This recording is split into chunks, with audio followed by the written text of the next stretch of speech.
Bonsoir les amis de Coup de Sifflet de la Prolonge, j'espère que vous allez bien. Vidéo réaction concernant les matchs du jour en Ligue 1 Conforama. Pour terminer cette 6ème journée, il fallait un grand choc. Il a eu lieu entre Lyon et Marseille, même si une des deux équipes n'a pas été à son meilleur. Victoire 4-2 des Lyonnais. Je pense que vous comprenez du coup que l'OM n'a pas été terrible ce soir. Autre rencontre dont je vais vous parler évidemment en fin de vidéo, le PSG qui s'est imposé à Rennes 3-1. Ou encore la victoire bordelaise face à Guingamp. Victoire également 3-1. Une défaite qui fait mal évidemment à l'équipe d'Antoine Kombouaré. Et le match du soir d'abord, l'Olympico, victoire des Lyonnais. Je vais tout de suite calmer le jeu autour de Lyon parce que là je la sens mais venir, mais de dingue cette enflammade. L'OL ne m'a pas surpris ce soir et calmez-vous sur l'OL. Voilà, l'OL de Genesio a toujours été performant dans les gros matchs. Voilà, c'est un fait. Ils ont toujours été au niveau. Ils ont pas toujours gagné. De là à ce qu'ils gagnent face à City ou ce soir aussi largement. Ok, il y a un pas, mais ils ont toujours été bons, ils n'ont jamais été mauvais, ils n'ont jamais pris des tartes, ils ont toujours été là, ils ont toujours été présents. Lyon aura fait pour moi des progrès quand ils ne perdront plus de points bêtement face à des équipes de milieu, bas de tableau.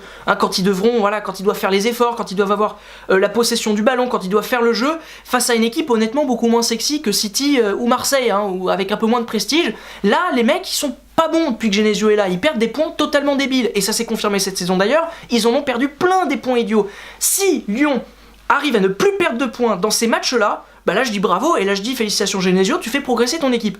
Là je sais pas pour l'instant, ils ont fait leur match, ils ont été bons, ils ont fait ce qu'ils savaient faire, ils ont pas eu tout le temps le ballon, ils ont pris les contres, ils ont été efficaces, ok super, y a rien à dire, ils ont même eu un peu de réussite avec le penalty avec la vidéo, ils ont eu de la réussite avec les frappes de Traoré qui ont pas mal de chances d'aller au fond parce que elles se font contrer, etc. Bon, ok. Mais ils ont été très bons, ça, je ne retire en rien la victoire, je retire pas du tout le mérite aux Lyonnais pour leur victoire du soir, mais voilà, qu'ils gagnent, qu'ils soient bons en tout cas, c'est pas surprenant. Maintenant qu'ils gagnent aussi largement, c'est surprenant, mais c'est pas grâce à eux, c'est surtout parce que Marseille a été catastrophique ce soir. Et je vais parler de l'OM évidemment en détail, c'est lamentable ce qu'ils font depuis 2 matchs, c'est lamentable. Disons-le franchement, c'est pas possible.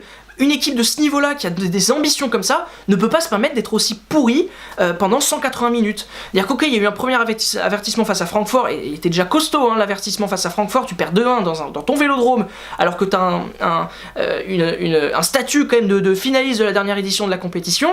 Bon, c'est quand même solide, et là tu prends 4-2 face à Lyon en étant inexistant, parce que oui, il y a 4-2, ils n'ont pas pris 6-0, mais le but qui leur permet de revenir à un partout juste avant la mi-temps vient après 2 énormes erreurs de la part de Lyon, que ce soit le loupé de Memphis Depay devant le but, ou de la défense lyonnaise qui perd le ballon et qui permet à Thauvin, à Payet de récupérer puis de servir de Thauvin, et Thauvin, bon, il est fort Thauvin, voilà, on le sait tous qu'il est bon, donc cette occasion il la met au fond, félicitations, mais c'est pas suffisant, c'est-à-dire que la saison dernière il y a eu des moments difficiles aussi pour Marseille, mais c'était plus d'un ordre tactique.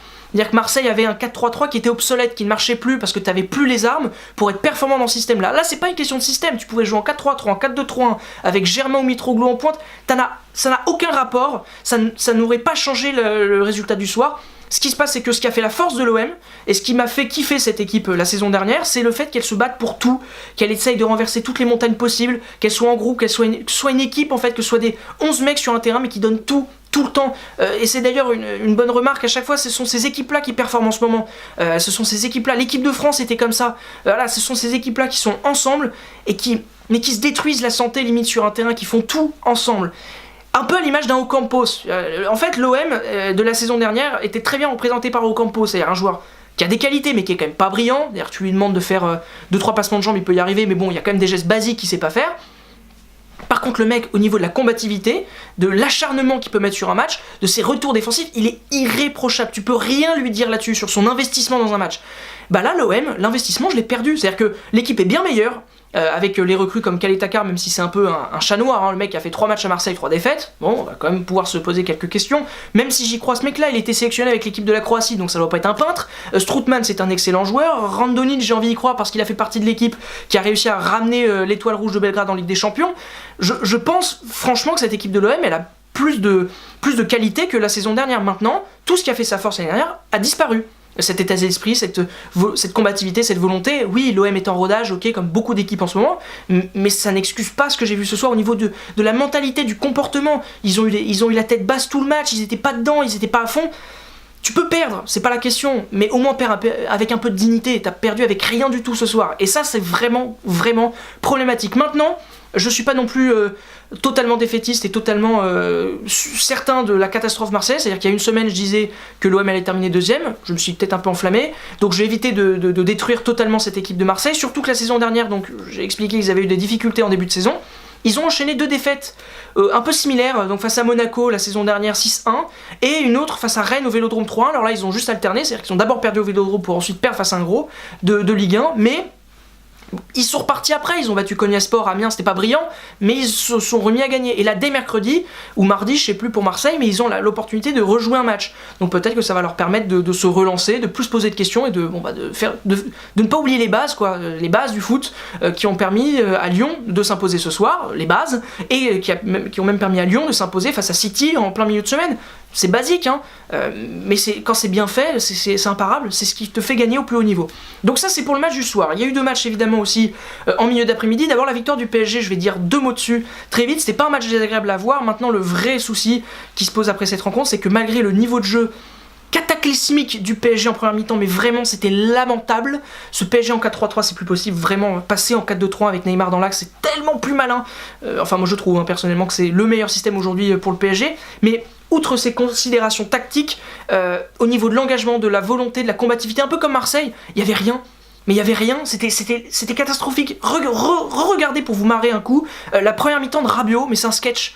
Rematez ça si vous avez le temps, si voilà. Reprenez-vous un petit temps, là, reprenez 45 minutes de votre vie pour revoir cette mi-temps, mais de dingue que nous fait Rabiot, qui se dit capable d'aller jouer au Barça et tout ça, et qui méritait l'équipe de France. Mais mec, regarde toi aussi ta première mi-temps, c'est une honte au foot, c'est une honte au PSG. Tu leur craches dessus en faisant ça, c'est pas possible, c'est une honte, c'est vraiment une honte.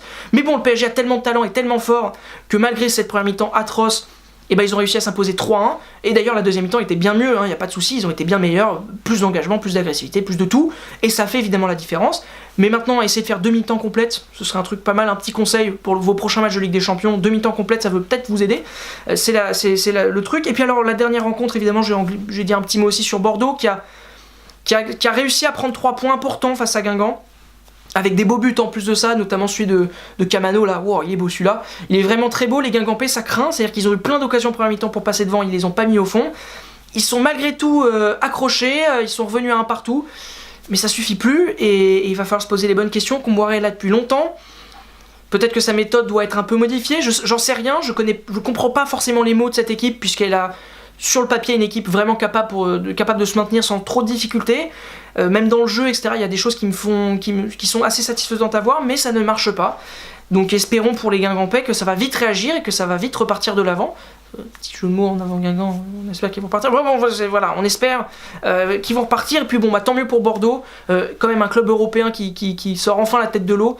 Ce serait pas mal pour l'équipe pour le championnat de France, tout simplement. Bon voilà, merci beaucoup d'avoir regardé cette petite vidéo, j'espère qu'elle vous a plu. Si c'est le cas, vous likez, vous abonnez, vous partagez, vous commentez cette vidéo. Allez voir évidemment tous les réseaux de la Prolongue et de Coup de Sifflet. Allez voir évidemment les sites internet, bref, faites-vous kiffer. Il y a plein de choses pour se faire kiffer sur ces 2 magnifiques médias. Et oui, je m'emballe peut-être un peu, mais c'est la fin de la vidéo, donc je suis content évidemment. Merci beaucoup encore une fois de l'avoir regardé, et à la prochaine sur Coup de Sifflet et la Prolongue. Ciao tout le monde.